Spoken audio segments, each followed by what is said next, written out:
Good morning, everyone. I'm here today to hopefully film a fairly quick book haul before I run off to work.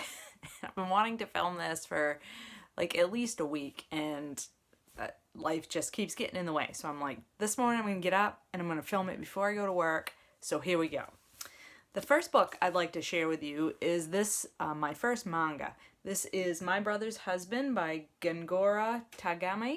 And this has been all over BookTube. This is fairly popular. I've seen it on multiple people's channels, people that I trust, and I've been wanting to try manga. And this is a story of a Canadian man who travels to Japan to get to know his gay husband, who's dead gay husband's brother, and his family, a little girl. And it's, I guess, about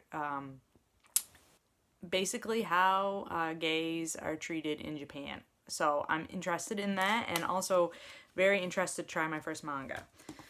So then I also, with that same purchase, picked up Pachinko by Min Jin Lee. This, another BookTube darling. I understand this is a family saga, epic story that tells the tale of a family that immigrants from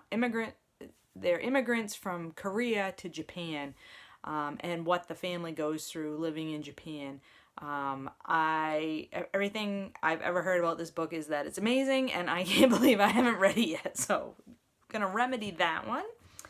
I then found at my favorite used bookstore recently this National Book Award finalist. This is a middle grade One Crazy Summer by Rita Williams-Garcia, about these three sisters who traveled to, I believe it's Oakland, California in 1968 to find their mother who has abandoned them. And I just love this cover. I think that is such a great graphic on there. And I've been really enjoying middle grade reads this year. So when I saw that one for 50 cents, I couldn't resist. I've also picked up They Called Us Enemy by George Takei. And this obviously is a graphic memoir all about his childhood growing up and his family being removed to a Japanese internment camp in World War II time period. And of course, George Takei is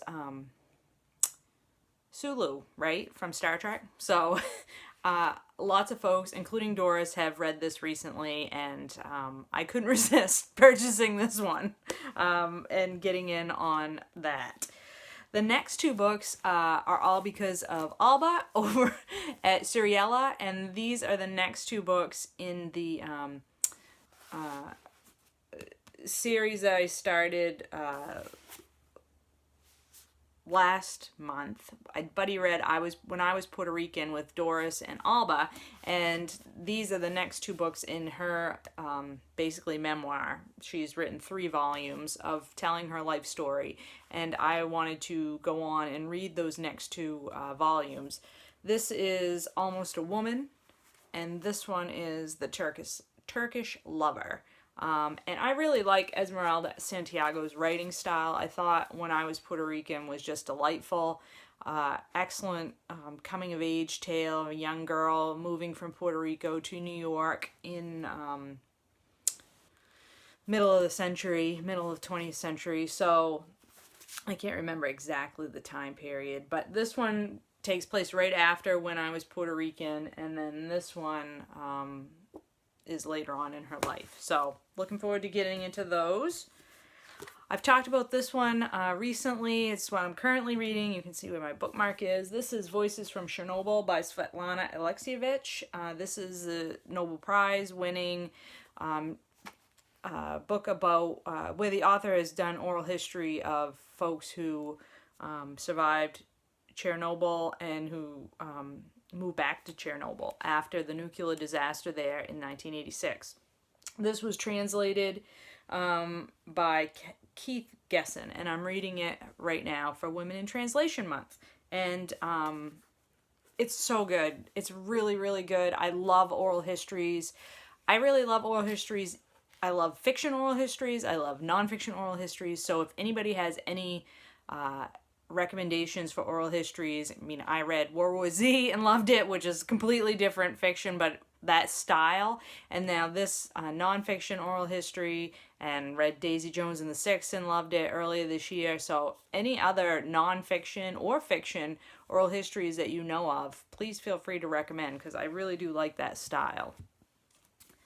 Another book I picked up that I haven't heard too much about on BookTube is Me About My Uterus, A Quest to Make Doctors Believe in Women's Pain by Abby Norman.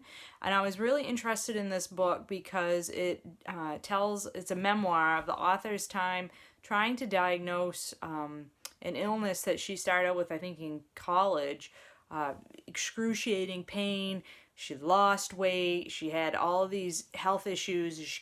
Doctors were just so dismissive of what she was going through. Basically, it was just a UTI, or it was all in her head, or all these things.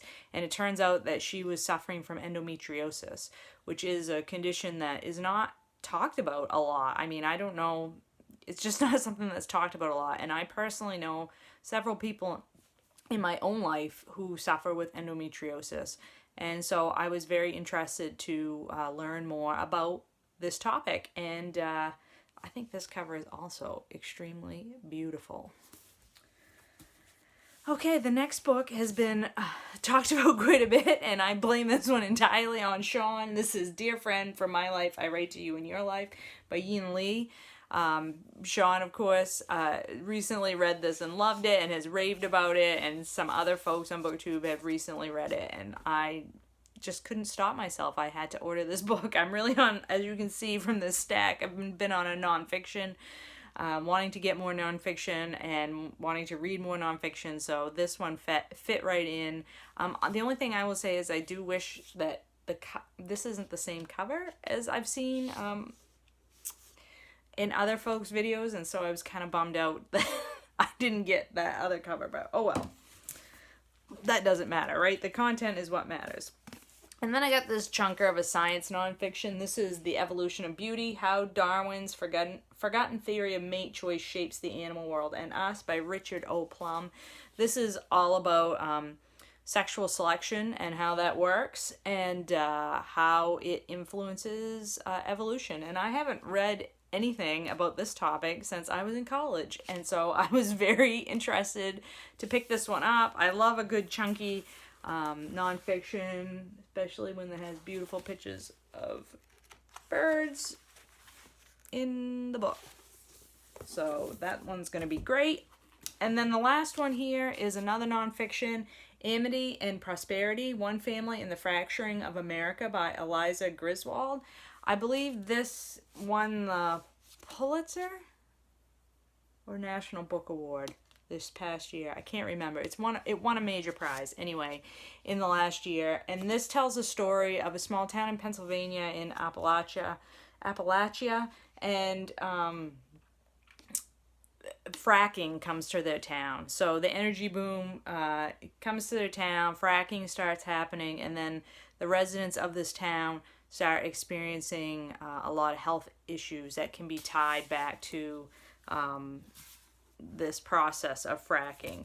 And it's about, specifically I think about one woman who tries to get her neighbors involved in basically trying to stop this process from happening so that their community can get, healthy again, and so that the impacts of this fracking don't continue to harm everybody around them.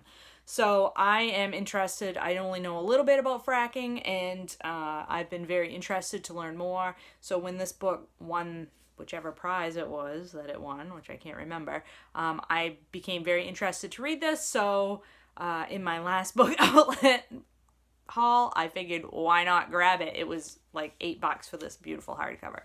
So that's it. Those are the books that I've recently hauled. I do have, you guys know I've been trying to read down these books on my physical TBR this year, and sadly, well, not sadly, I've been doing quite well with that up until this point, but I think August is just not going to work out so well for that, and I do have my big annual library book sale coming up this weekend, so what you gonna do? All right, guys, I'll talk to you later.